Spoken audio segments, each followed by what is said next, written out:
I remember the silence in the room as I walked out.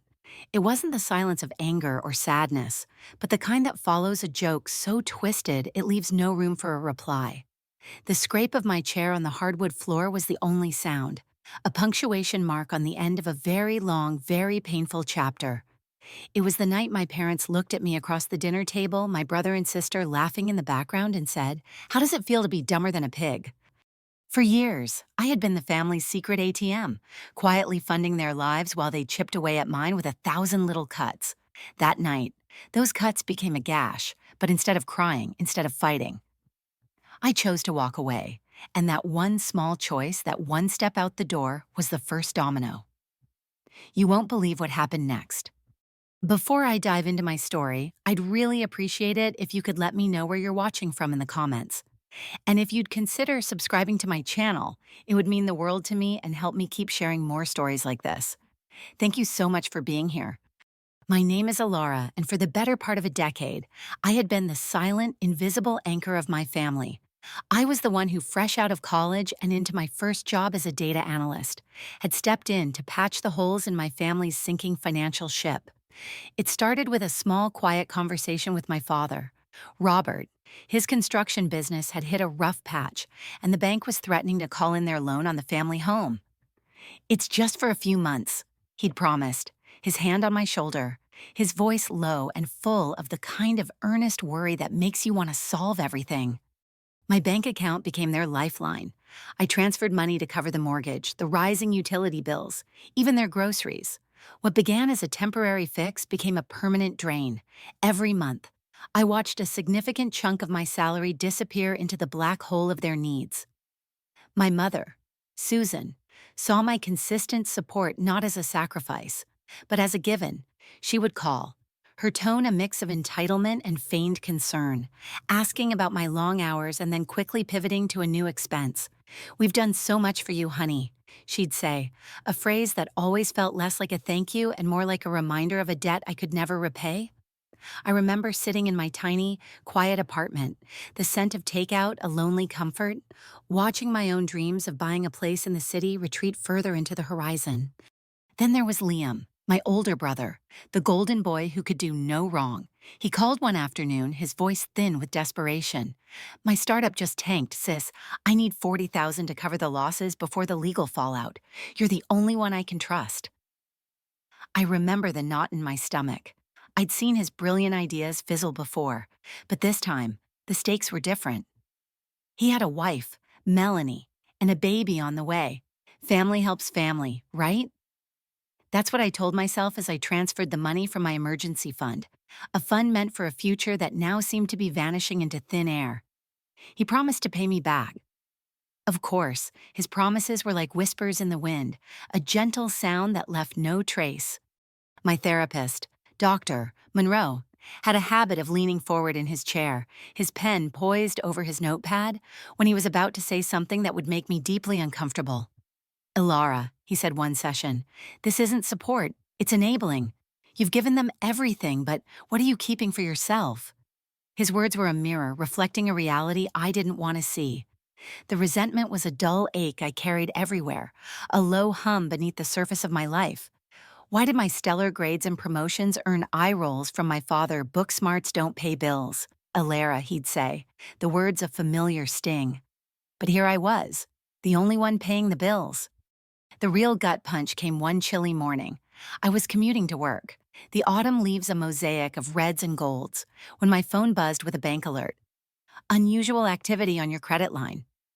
I pulled over, my hands shaking on the steering wheel, and logged in. There it was, a personal loan for $60,000 opened just 8 months ago. The account was in my name, with my social security number, but the signature, a clean, almost mechanical scrawl, was a fabrication. And the co-signer, my younger sister, Chloe. My heart began to pound against my ribs. Chloe, the baby of the family, with her wide, innocent eyes, always batting her lashes for a favor. She had a new engagement ring and was busy planning a wedding and house hunting. This was different. This was a knife twisted slowly in my back. They had used my credit to pay for my father's new business venture, a wild idea he'd been touting for months. It all made sense now. The expensive dinners, the new car in the driveway, the casual mentions of new investments. My blind trust was their golden ticket. The pieces fell into place with a sickening thud. The lies, the excuses, the constant demands, they were all threads leading to this one. Monumental betrayal. The pressure mounted relentlessly. Chloe's texts, adorned with sparkling emojis, buzzed my phone nonstop. Ilara, we found the perfect place. We just need help with the down payment. Only $25,000 to seal the deal. You in? My father, Robert, would jump in on the group chat. Come on, Ilara, family first, right? You've got that stable job. My mother, Susan, would follow with private messages late at night, a flood of guilt and manipulation. Don't be selfish now. We all sacrificed for you. Think of the grandkids. The word selfish felt like a brand. It echoed the same judgment from my childhood. When my good grades were a sign that I was too detached, too cold, I started dodging their weekly calls, letting their voicemails pile up like little unspoken accusations. The pressure simmered, a slow-burning fuse, until it finally erupted that sweltering summer evening at the backyard barbecue. We were all gathered around the long wooden table as dusk settled, plates clattering under the glow of string lights. My father, Robert, carved into his steak with loud, decisive scrapes of his knife and fixed his gaze on me across the spread. Ilara, still buried in those spreadsheets? No wonder you're single, too busy climbing the corporate ladder to build a real life. His chuckle rumbled low, a sound that always invited others to join in. My mother, Susan, dabbed her mouth with a napkin. She's always been so focused, but ambition doesn't keep a roof over your head.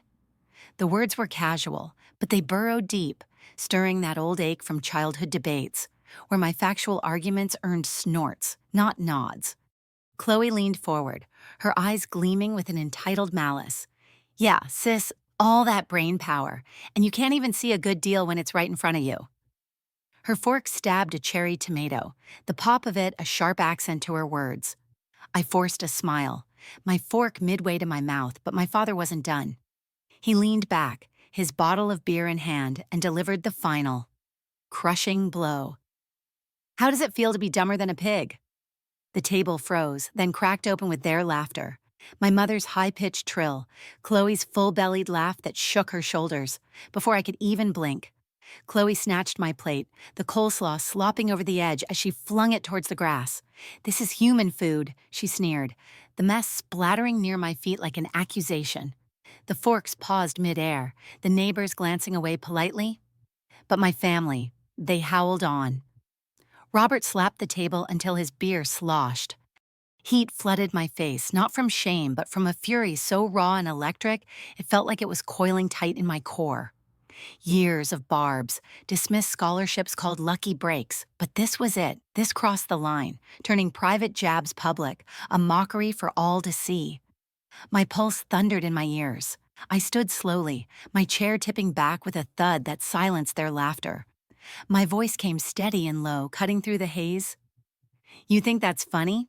Robert smirked, wiping his mouth. Lighten up, kiddo, it's just a joke.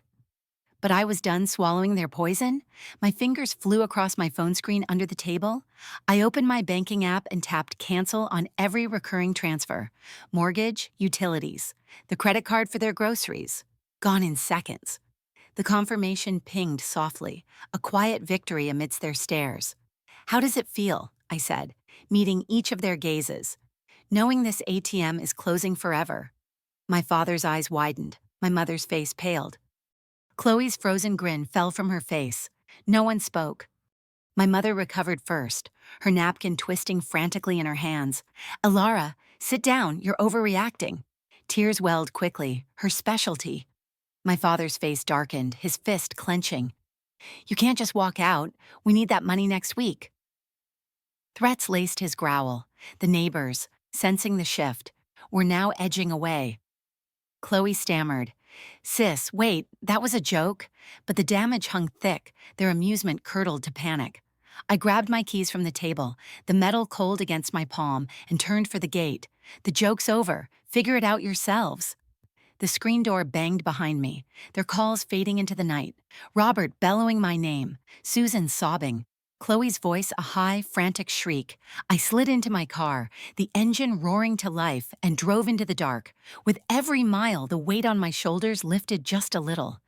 I pulled into my driveway just past 9, the engine ticking down while my mind raced ahead. Inside, my apartment felt smaller than ever. A stack of unopened junk mail on the coffee table, a half-graded report glaring from my laptop. I dropped my keys with a clatter and sank onto the couch, my phone still clutched tightly in my hand. Notifications were already piling up. The family group chat was exploding with Chloe's all-caps texts. What the hell? My father's missed call flashed red, but my mother's first voicemail, stamped minutes after I left, cut through the noise. Elara, come back. This is a family matter. Don't throw it all away over a silly dinner. Silly. The word fueled the fire inside me. I had endured their jabs for years. But tonight, they had crossed the line into raw, undeniable theft. My fury sharpened my focus. I opened the banking app again, my thumb hovering over the recurring transfers. One by one, I canceled them all. The confirmation pop-ups were a cool, green victory in 30 seconds. The faucet of money that had been bleeding for 4 years was shut off for good. A grim smile tugged at my lips. I had been their crutch for long enough. But the true test came at dawn. Sunlight slanted through my blinds as my mother's text lit up my screen. Emergency house payment due Friday. $60,000 will buy us time. Please for us. Attached was a blurry scan of the foreclosure notice, a red stamp screaming overdue. For us, as if my dreams, my savings, my sanity hadn't been a part of us all along. I forwarded it directly to Carol, my aunt on my father's side. She was sharp as a tack and had always eyed my parents' spending sideways. My phone pinged instantly with her reply. Meet today, my office at noon. Bring everything. We converged at her downtown firm. She spread the documents across her desk, the credit reports, the loan applications, the bank statements I had emailed her overnight. This cosign on the loan is fraud, Carol said, her glasses slipping down her nose. And the totals, all $40,000 funneled back home. She leaned in, flipping pages with manicured nails. Robert's gambling again. I saw a casino receipt in his truck last month. That explains the quick approvals. Her whisper carried weight, the pieces of the puzzle clicking into place. Carol nodded, grimly outlining the felony charges under state law: identity misuse, punishable by up to 5 years in prison if prosecuted. We drafted the ultimatum letter that afternoon. Sign a repayment plan, house as collateral, or face charges. They'll squirm, she warned, sealing the envelope.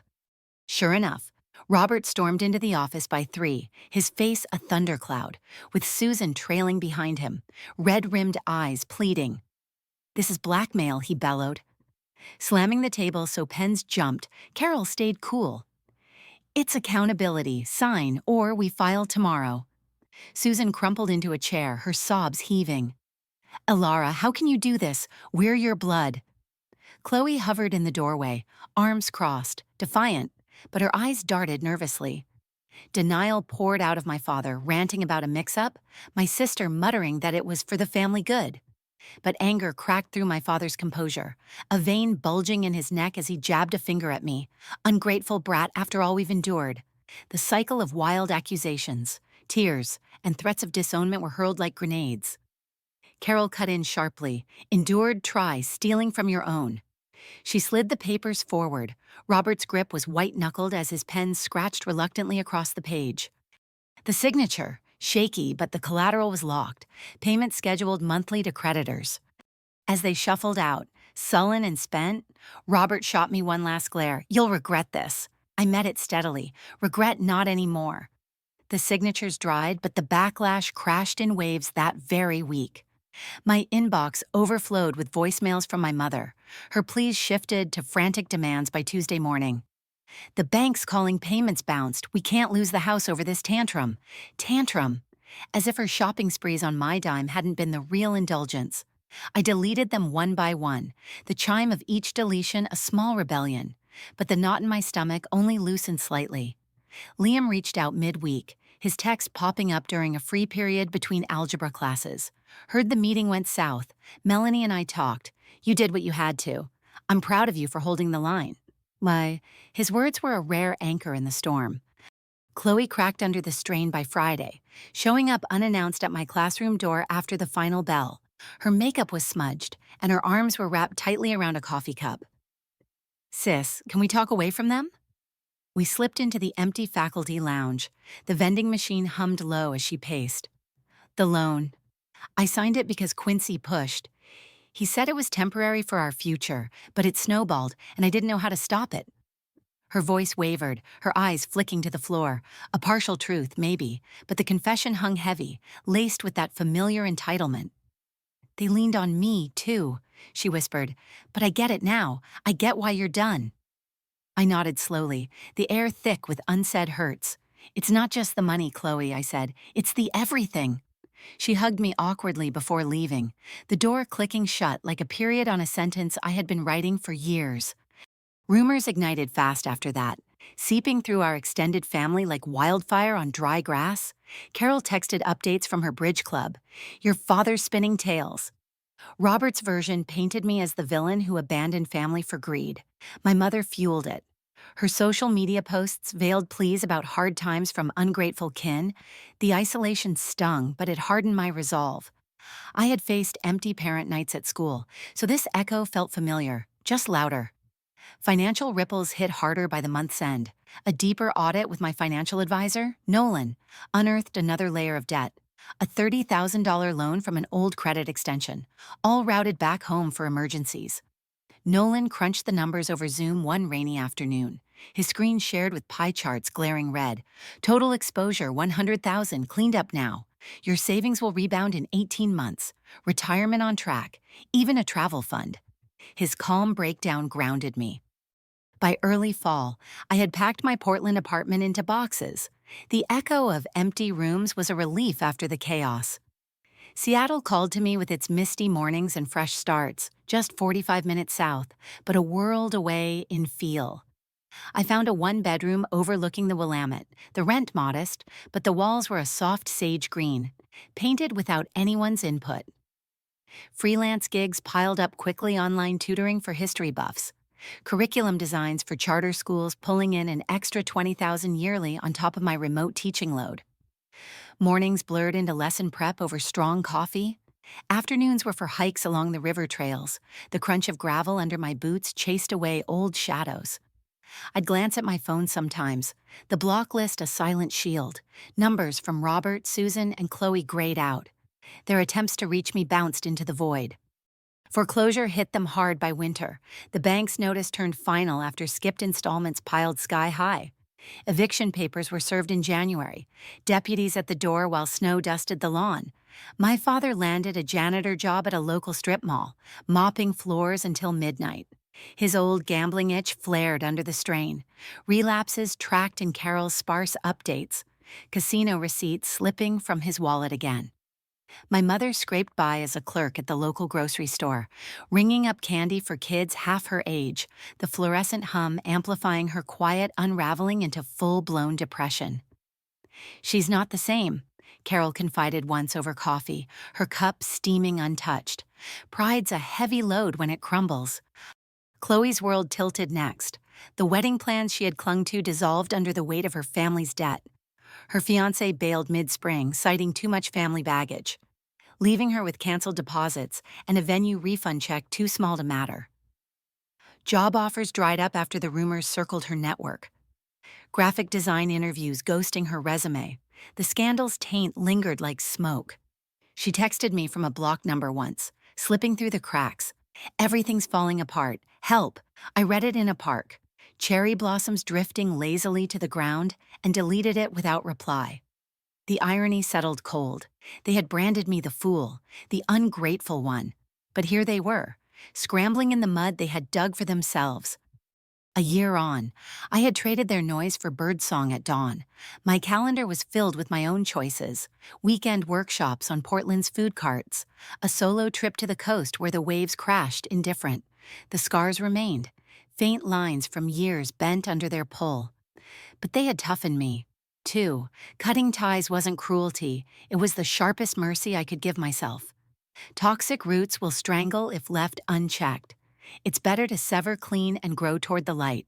If this hits home, Know that it's okay to walk away.